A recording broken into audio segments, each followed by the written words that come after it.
রবিবার বেলা 11:30টা নাগাদ বীরভূমের মল্লারপুরে কিষাণ মান্ডির সামনেই 14 নম্বর জাতীয় সড়কের ওপর একটি অন ডিউটি লেখা বোলেরো গাড়ির সঙ্গে স্কুটির পথ দুর্ঘটনা ঘটে। এই ঘটনায় স্কুটি চালক অল্প কিছুটা চোট পেয়েছেন, পাশাপাশি স্কুটির বেশ কিছু অংশ ভেঙে গিয়েছে বলেও জানা যায়। ঘটনার খবর পেয়ে ঘটনাস্থলে মল্লারপুর থানার পুলিশ পৌঁছে সমস্ত বিষয়টি খতিয়ে দেখেন। তবে সেই বোলেরো গাড়ি পালানোর চেষ্টা করলে তাকে রাস্তা থেকে আটক করে মল্লারপুর থানার পুলিশ। আটক করার পর গাড়িতে দেখা যায় গাড়িতে অন ডিউটি স্টিকার লাগানো, কিন্তু সেখানে কোনো সরকারি আধিকারিক না থাকার কারণে গাড়ির চালককে জিজ্ঞাসা করা হলে তিনি জানান গাড়িটি বাঁকুড়ার একটি এগ্রিকালচার অফিসের গাড়ি, কিন্তু গাড়ির মধ্যে কোনো সরকারি আধিকারিক না থাকায় অন ডিউটি লেখার উপর সাদা কাগজ লাগিয়ে দেয় মল্লারপুর থানার পুলিশ।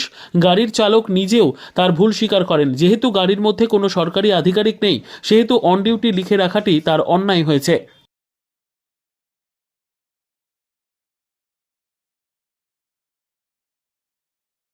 আপনার